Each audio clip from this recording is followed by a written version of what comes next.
Ang tanong po na sasagutin natin sa gabing ito, can you have TB if sputum test is negative?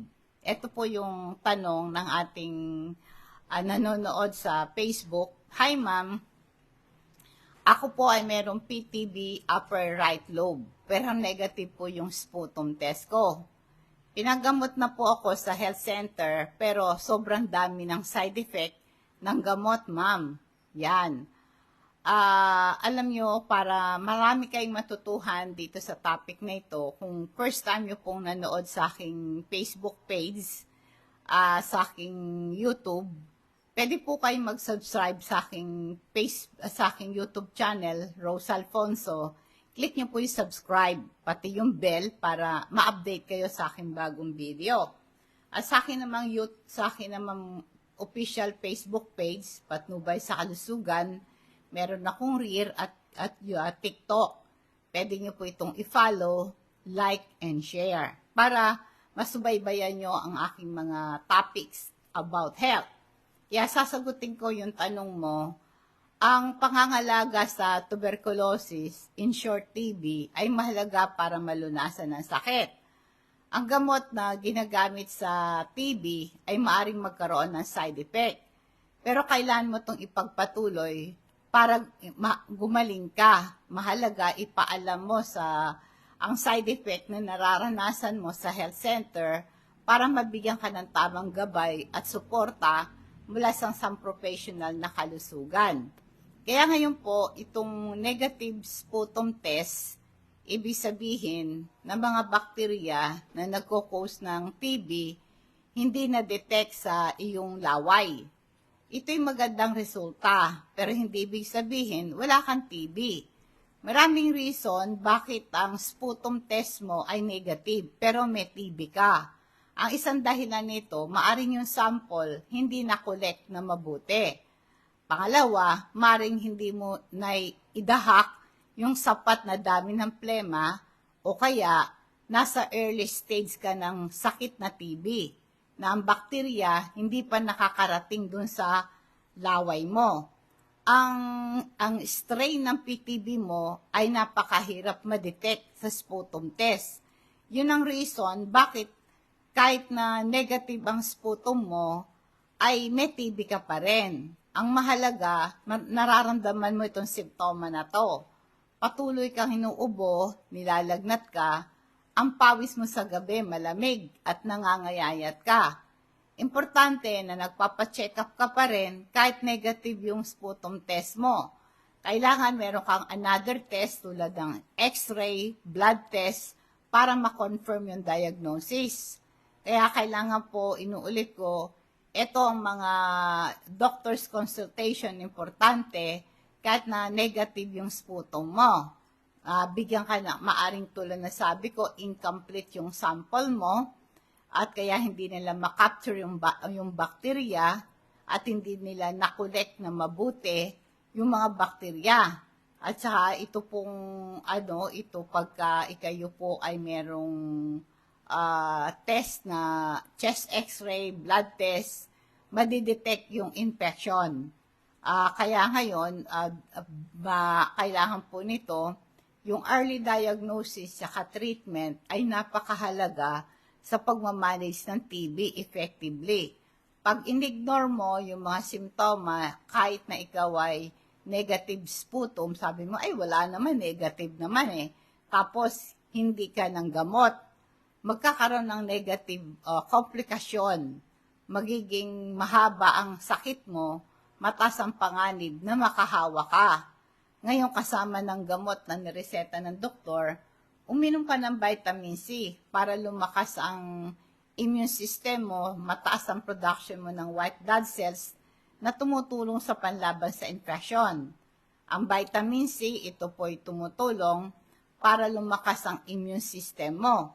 Kaya kasama po ng Super B complex ay napakahalaga nito sa panatili kang alive, alert, at saka magkaroon ka ng growth, repair, and reproduction and energy production. Pampalakas ito ng ating resistensya, nagpuprotect sa katawan para hindi ka ma-infeksyon. Kasi nga po ang Super B complex, ito'y tumutulong sa pagtanggal ng mga waste products sa katawan, kinakailan para matanggal ito sa ating selula. Para manatili ang paglakas ng panlaban mo sa TB, mag-take ka once a day ng vitamin sa Super B complex once a day para hindi ka rin mamutla. 30 minutes bago mag-almusal, sabay mo siyang inumin once a day lang naman. Ang home management ng early stage ng PTB na merong negative na sputum test, una, alam niyo po ang early symptoms po ng sakit na to, nakakaramdam ka ng pagod, hapo, lagnat, ubo, minsan akala mo pangkaraniwang sipon at ubo lang. Lalo na kung overwork ka at pag na-delay yung diagnosis sa treatment mo, binibigyan mo ng time ang bakterya na mag-multiply. Ang negative test, nagkakaroon ka, di ba negative test yung sputum mo. Nagkikreate ito ng full sense of security. Pagka negative ang sputum test mo, pero meron kang TB, ito po ay huwag ka dapat mag-compliant. Kasi nga po, ang baga natin, ang primary target ng TB bacteria, baka ma-infect pa yung ibang organ ng katawan, yung kidney, yung bones, and even the brain. Meron po kasing tuberculosis na pupunta sa kidney, meron tuberculosis na pupunta sa buto, meron tuberculosis na pupunta sa utak. Yun ang delikado ng TB pagka ito ay hindi mo napigilan. Huwag kang makampante. Kaya kailangan ito, ang PTB, maaring hindi sila aktibo sa maraming taon, naghihintay lang sila ng right opportunity na labanan, na strikein ka.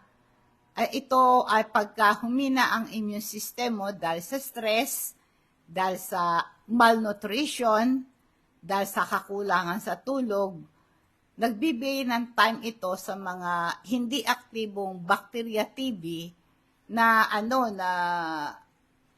sila, pagka ikaw ay nanghina, bigla ka lang nilang tatargetin. Vulnerable ka sa komplikasyon. Kasi po, ang TB contagious. Kaya, minsan hindi mo nalalaman, ito isang silent transmission. Ito'y, tahimik silang sumasalakay. Pag humina ang immune system mo, huwag mong i-underestimate ang TB. Ito po isang kalaban. Kailangan ito'y bantayan mo. Kaya dapat ito isang treatment, treatment mo, maging seryoso ka dito. Kasi po, lalahanin mo, ang pandetect ng sakit, yung madetect ka ng tama, ito yung mabisang panlaban sa TB. Dapat stay informed ka, stay vigilant, and stay healthy. Lalo na sa early stage, no? Dati, kami po ay meron akong kakilala, nag-work siya, tapos nalaman na lang namin na meron siyang TB.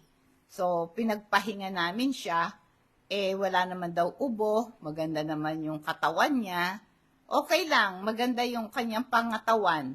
Kaya lang, nung nanatili, hindi niya pinansin, hindi siya uminom ng gamot, naging kalmante siya. Pero nung humina na immune system niya, bigla na lang po maraming komplikasyon na lumabas sa kanya, hindi na siya nakarecover, naging dahilan nito ng maaga niyang kamatayan. Kaya nga po, kailangan po kahit na negative yung sputum mo, tapos meron ka palang TB, kailangan mo ng isolation. Limitahin mo yung contact sa iba, especially the first few weeks ng treatment. Sa loob ng isang linggo, na-diagnose ka may TB, agad-agad dapat inumin mo na agad yung gamot para hindi ma-transfer sa iba. Kasi aktibo yung TB pag wala kang nainom na antibiotic. Iwasan mo yung close contact with family and friends, At kailangan magsuot ka ng mask pag nakipag-interact ka sa iba at matulog ka sa separate room. Mag-practice ka ng ng pag-cover ng bibig mo, ng ilong mo. Huwag kang babahing, huwag kang uubo. Hindi mag-spread sa hangin, no? At i-dispose mo agad yung tissue sa isang, meron kang paper bag, ilagay mo agad doon. Hugasan mo yung kamay mo, pagkatapos mong umubo ng sabon at tubig, magsabon ka. I-disinfect mo agad yung lahat na nahawakan mo. Kailangan po nito yung mga doorknob, mga switch ng ilaw, mga countertops, at saka yung ginagamit mong pinggang, kutsara, huwag mong ihahalo sa mga kasama mo sa bahay. At saka kailangan i-prioritize yung tulog, meron kang 7 to 8 hours na tulog. Kailangan i-focus mo yung body mo na makatulog ka ng sapat na oras para magkaroon ka ng enough energy to fight infection. Kumain ka ng healthy diet, mag-consume ka ng maraming prutas at gulay, i-provide mo yung katawan mo ng essential nutrients for healing. Drink water, especially para pampabaklas ng plema, para maidahak mo yung mga lason. At mag-take ka ng medication, exactly kanong prescribe sa'yo, huwag kang mag-skip ng dosage. Huwag kang mag-stop ng medication na maaga. Kahit na maganda na yung pakiramdam mo, kasi, pag sinabi ng doktor, 6 months, uminom ka lang ng 2 months kasi maganda na yung pakiramdam mo. Pagka inatake ka, ulit, di another set ng gamot. Wala nang epekto yung gamot na ininom mo dati. Kasi napag-aralan na ng bakterya na gano'n na pala yung power ng antibiotic na lang. Yung mga bakterya na TB, magkikreate sila ng resistance doon. Mapuprolong ang treatment duration mo, di ba? Kaya sundin mo yung instruction ng doktor para sa ganon ay gumaling ka. I-report po agad yung side effect na nararanasan mo, mag-communicate sa doktor. I-monitor yung simptoma, tignan mo lagi yung temperature mo, i-check mo i-monitor mo yung lagnat. Ito yung common sign ng TB. Mag-pay attention ka sa changes ng ubo mo at kailangan po nito, maging mindful ka, watch out for night sweat, weight loss, fatigue and chest pain, i-report mo agad sa doktor. Magkaroon ka ng follow-up appointment para sa ganon, ma-monitor yung progress mo at ina-adjust yung treatment para maiwasan yung komplikasyon.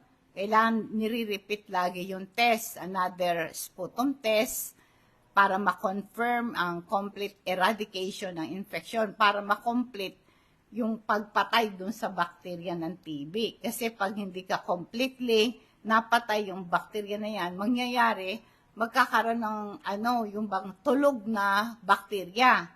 Pagka humina resistensya mo, doble yung power nila na atakihin ka nila. Kaya kailangan ay maging aktibo ka sa pagmomonitor ng sarili mo.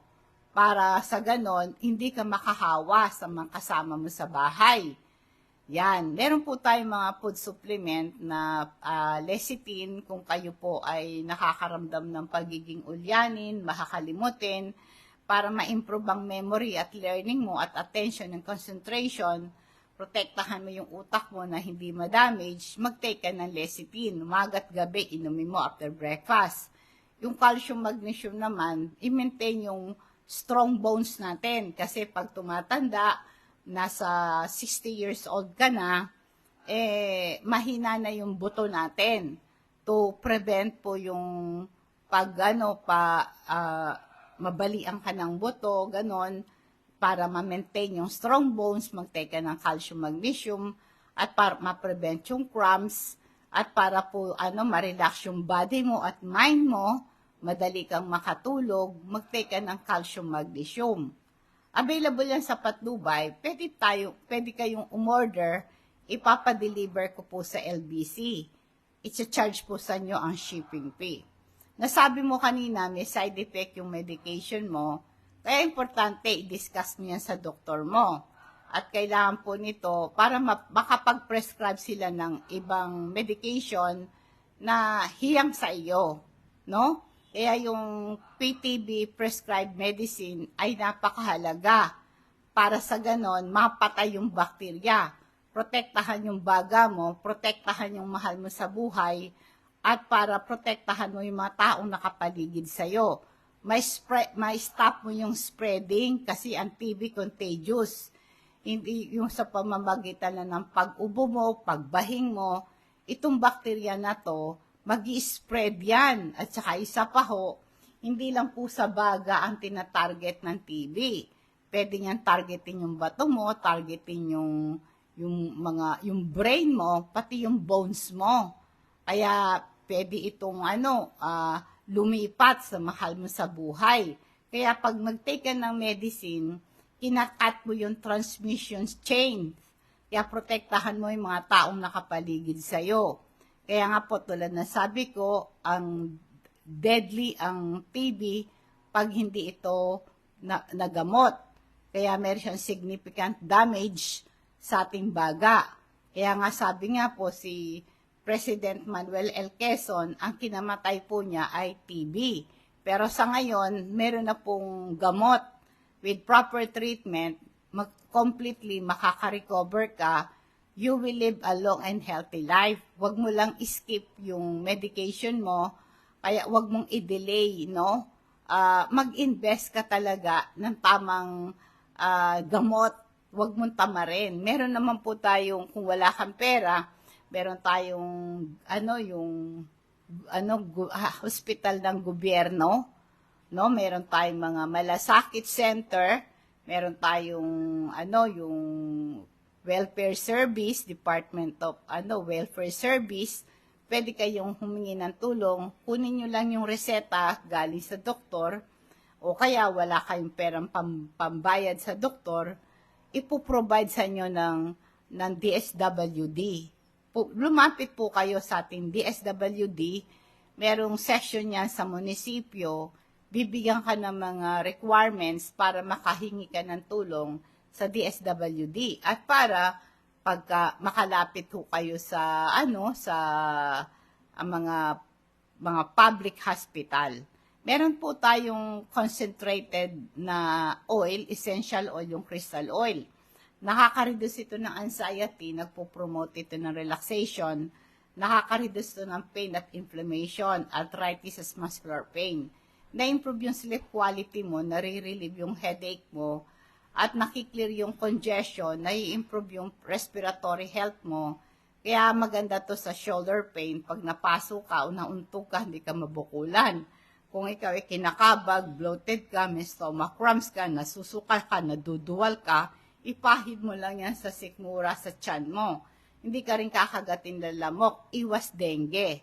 Kaya ganun din po yung ating supplement na activated charcoal. Ginagamit ito for centuries for its medicinal properties. Meron siyang antibacterial properties. Ito po ay pwede niyang patayin yung ibang mga bakterya na nadodoon sa ating bituka. Nakaka-reduce ng inflammation, nare-reduce yung inflammation sa bituka natin, napiprevent yung passage ng harmful substances sa bloodstream natin. Ito yung maganda sa food poisoning, pamprevent ng hangover, sa drug overdose, nare-reduce ang diarrhea, nakaka-relieve ng kabag and bloating, nakakatulong para ma-absorb yung gas at toxin sa bituka, nare-reduce yung bad breath, nakakatulong po ito, nag-absorb bacteria toxin sa ating bibig. Available to sa Patnubay. Alalahanin niyo po ang PTB medicine. Ito'y responsibilidad natin na protektahan nating sarili, ating mahal sa buhay, at saka kailangan po nito, lunukin mo o inumin mo yung mga gamot na yan. Maging TB-free ka dapat.